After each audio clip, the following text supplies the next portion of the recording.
नमस्ते। मेरा नाम डॉक्टर अंकुरिता गुप्ता है। मैं एक आयुर्वेदिक डॉक्टर हूँ और डाइट कंसल्टेंट हूँ। Welcome to DNP India. आज हम बात करेंगे एक ऐसे टॉपिक के बारे में जो यूजुअली प्रेग्नेंट लेडीज़ में देखा गया है और आजकल जैसा मैं देख रही हूँ कि इसके केसेस थोड़े बढ़ते जा रहे हैं। वो उस बीमारी या उस प्रॉब्लम का नाम है जेस्टेशनल डायबिटीज़। जैसे डायबिटीज़ तो हम सबको ही पता है कि क्या होती है, विच इज़ आपकी ब्लड बॉडी में जो ब्लड शुगर बढ़ जाती है उसको शुगर डायबिटीज़ कहते हैं।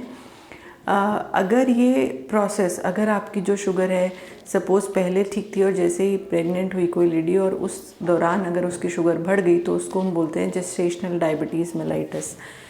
तो यूजुअली किन लोगों में ऐसा देखा जाता है, मैंने ऐसा देखा है कि जनरली जो ऑलरेडी ओवरवेट लेडीज़ हैं या जिनको हिस्ट्री रहा है पीसीओडी का या फिर जिनको फैमिली हिस्ट्री रहा है हाई शुगर का, जो लोग लैक ऑफ एक्सरसाइज में मतलब ज़्यादा एक्सरसाइज नहीं करते हैं, बहुत ज़्यादा सीडेंट्री लाइफस्टाइल बिताते हैं, जैसे कुछ लोग प्रेगनेंसी में बिल्कुल ही रेस्ट करने लगते हैं, तो उन लोगों में ये प्रॉब्लम जेस्टेशनल डायबिटीज़ जो है वो ज़्यादा देखी जा रही है। अब जैसे मैंने आपको बताया कि जो जेस्टेशनल डायबिटीज़ है इसमें बेसिकली प्रेगनेंसी के दौरान जो है आपका जो शुगर लेवल है वो बढ़ जाता है। उसका कारण ये भी है कि जैसे जो प्लेसेंटा होता है जिसके थ्रू आपके बेबी में ब्लड जाता है, वो भी कुछ ऐसे हार्मोन सिक्रीट करता है जो कि ग्लूकोज के आउटपुट को, मतलब कि ग्लूकोज की सिक्रीशन को बढ़ा देते हैं बॉडी में, क्योंकि बच्चे को ग्लूकोज चाहिए एनर्जी के लिए।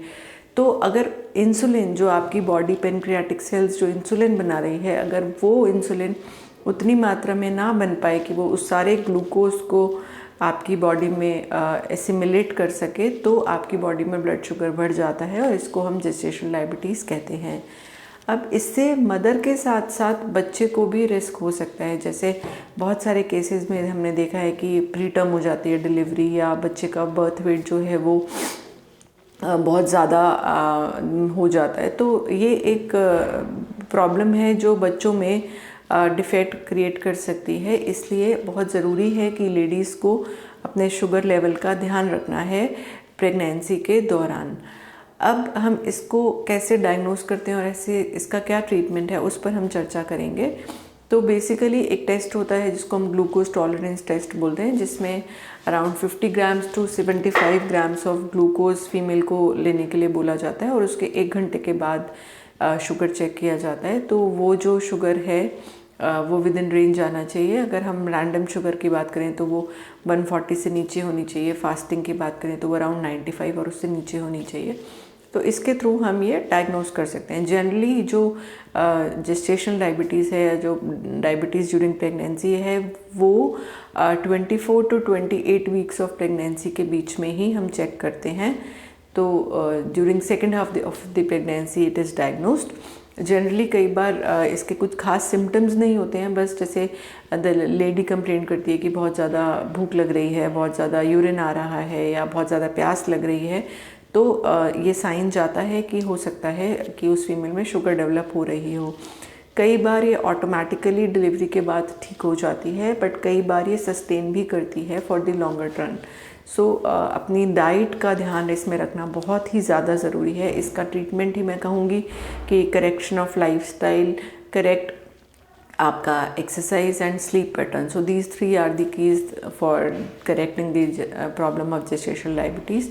तो डाइट में अगर हम बात करें तो इस प्रॉब्लम में आपको कोशिश करनी चाहिए कि वैसे प्रेगनेंसी में आपका, क्योंकि आपका इनटेक बढ़ जाता है, आपको बच्चे के न्यूट्रिशनल नीड को ध्यान में रखते हुए खाना है, बट फिर भी कोशिश करें कि आपकी जो डाइट है वो मेजरली प्रोटीन्स के थ्रू आए। तो 40 टू 50% जो है, अगर आप कार्ब्स ले रही हैं तो 20 टू 30% आपको प्रोटीन्स लेना बहुत ज़रूरी है। इसमें कार्बोहाइड्रेट्स में भी आप कोशिश करें कि जो नॉर्मली जैसे हाई कार्ब्स हैं, जैसे कि दलिया है, ओट्स है, ज्वार है, इनका सेवन ज़्यादा करें रादर देन सिंपल व्हीट, मैदा और राइस, उपमा, ये सब चीज़ें अपनी डाइट से कट डाउन करें। शुगर अपनी डाइट से बिल्कुल कम्प्लीटली कट ऑफ कर दें।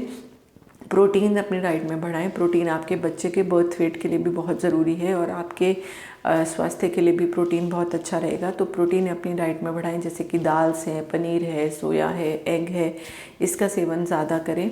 फैट्स कोशिश करें कि नॉर्मल रखें जितना आप कुकिंग में यूज़ करते हैं। Excessive use of fats is also not recommended. इसके अलावा अपने डाइट में प्लेंटी ऑफ फ्रूट्स आप इंक्लूड करें। फाइबर अपनी डाइट में बहुत अच्छा रखें, जैसे कि सैलड है, पत्तेदार सब्जियां हैं, छिलके वाली दाल हैं, इसका सेवन बहुत अच्छे से करें।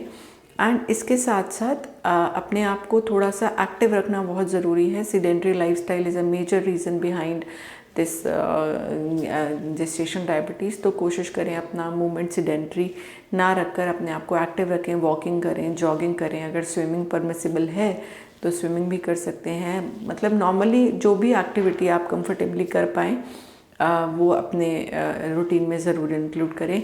7 से 8 घंटे की प्रॉपर स्लीप ज़रूर लें, अपने आप को स्ट्रेस फ्री रखें।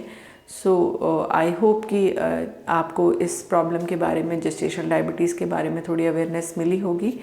तो और अगर आप जानकारी से जुड़ी जानकारी जानना चाहते हैं तो आप मुझे कंसल्ट कर सकते हैं या अपने किसी भी नियरेस्ट आयुर्वेदिक डॉक्टर या डाइटिशियन से संपर्क कर सकते हैं इस प्रॉब्लम के सोल्यूशन के बारे में।